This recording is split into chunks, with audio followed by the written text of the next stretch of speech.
Hello guys, आज हम दिखाने वाले हैं कि एक लाइव वेबसाइट पे एक ओटीपी को किस तरह से बाईपास किया जा सकता है। ये एक लाइव वेबसाइट है जिस पे एक ओटीपी को बाईपास करना दिखाया जाएगा। ये कोई वो वाली टेक्निक नहीं कि ओटीपी पे ब्रूट फोर्स लगा दिया और हो गया, वो पुरानी हो गई। लेकिन रियल वर्ल्ड में उसके फायरवॉल के बैकएंड को समझ के उस चीज़ को करना होता है। तो उस फायरवॉल के बैकएंड चीज़ को समझ के यहाँ पे ओटीपी के प्रोटेक्शन को बाईपास करेंगे एक लाइव साइट पे, ना कि किसी लैब पे, जिससे समझ सकूँ कि आखिर एक रियल वर्ल्ड में एक ओटीपी को किस तरह से बाईपास किया जा सकता है। तो चलो स्टार्ट करते हैं इस शैडो वर्ल्ड में। तो साइन अप बटन पे क्लिक करते हैं और ये ऑप्शन आ जाता है। इसमें साइन अप बटन पे क्लिक करेंगे और ये फॉरगेट पासवर्ड का भी ऑप्शन आ रहा है। मतलब फॉरगेट पासवर्ड में भी हम वहाँ पे वो अटैक कर सकते हैं।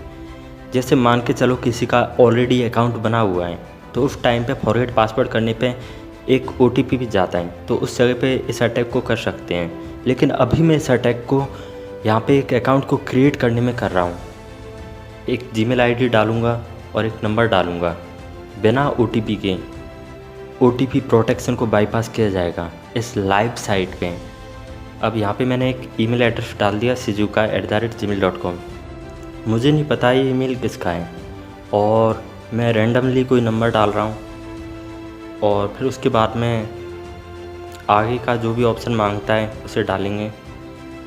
मैं एक पासवर्ड डाल रहा हूँ जो अकाउंट बनाते टाइम पे जो पासवर्ड जनरेट करते हैं, तो वो पासवर्ड मांग रहा है। तो जस्ट वो पासवर्ड डाला है और थोड़ा सा स्क्रॉल डाउन करूँगा मैं। चलो देखते हैं। स्क्रॉल डाउन करके और फिर साइन अप बटन पे क्लिक करना है। इसे राइट किया और फिर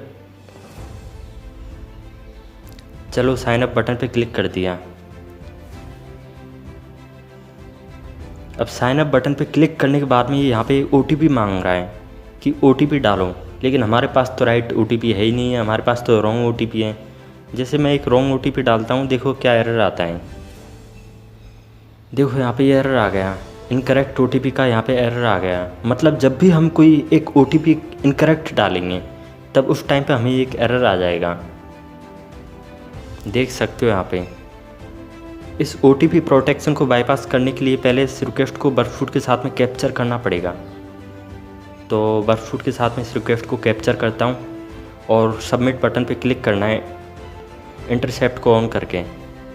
और सबमिट पे क्लिक करने के बाद में जैसी ये रिक्वेस्ट आ गई, हमें इस रिक्वेस्ट को देख सकते हो और फॉरवर्ड करना होगा। फिर इस रिक्वेस्ट को एक बार फॉरवर्ड करेंगे और इस रिक्वेस्ट को देख सकते हो, फॉरवर्ड किया।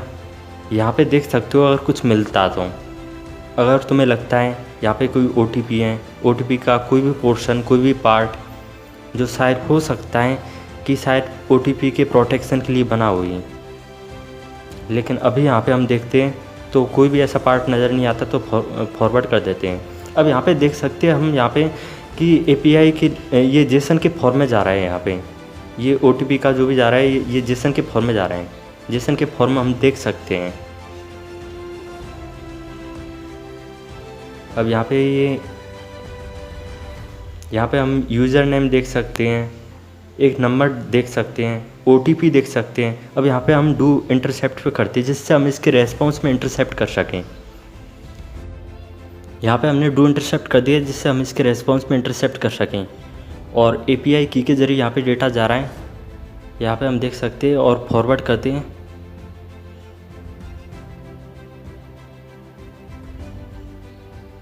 अब यहाँ पे जेसन डेटा के फॉर्म में यहाँ पे हम देख सकते हैं कि स्टेटस 0 आ रहा है।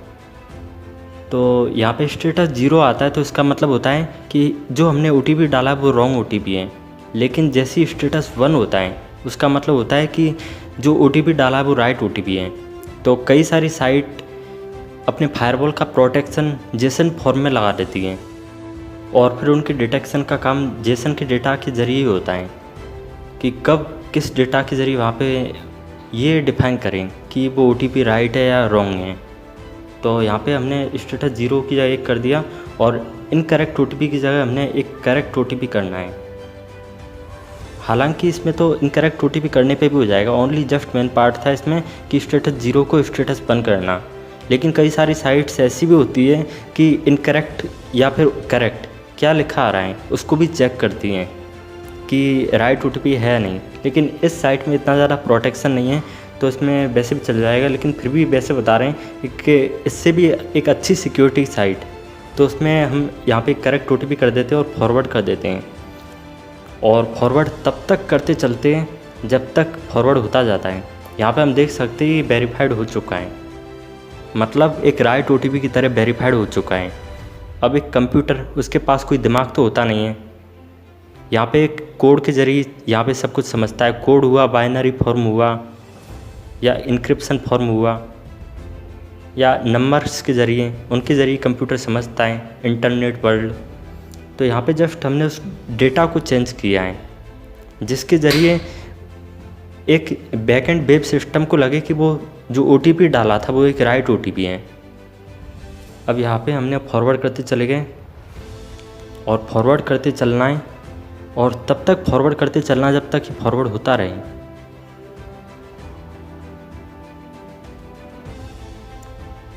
और इंटरसेप्ट को ऑफ कर दिया और ब्राउज़र पे आते हैं और हम देख सकते हैं यहाँ पे कि अकाउंट सक्सेसफुली बन चुका है। यहाँ पे हम देख सकते हैं अकाउंट सक्सेसफुली बन चुका है। अभी जस्ट ये सिटी सेलेक्ट के लिए बोल रहा है, जो नॉर्मल सी चीज़ है। चलो ये सेलेक्ट कर देते हैं जो ऑप्शन, एंड फिर आगे सक्सेसफुली लॉगिन तो हो चुके हैं ऑलरेडी पहले से ही, लेकिन जस्ट दिखाने के लिए हम कुछ कर सकते हैं इसके लिए। देखो यहाँ पे हम प्रोफाइल पे जाते हैं तो प्रोफाइल नज़र आ जाती है।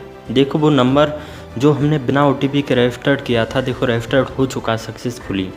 ये हमारा अकाउंट बन चुका है बिना OTP डाले। यहाँ पे हम OTP को ब्रेक करके, OTP प्रोटेक्शन को ब्रेक करके यहाँ पे हम सक्सेसफुली लॉगिन हो चुके हैं, अकाउंट को क्रिएट कर चुके हैं। यहाँ पे अगर देखा जाए तो फॉरगेट पासवर्ड में भी इस अटैक को किया जा सकता है। मान के चलो किसी का ऑलरेडी अकाउंट बना हुआ हो, तो ऐसी कंडीशन में एक नया पासवर्ड जनरेट करके उसके अकाउंट में एंटर किया जा सकता है। OTP प्रोटेक्शन ब्रेक करने का जस्ट ये एक अटैक बताया है।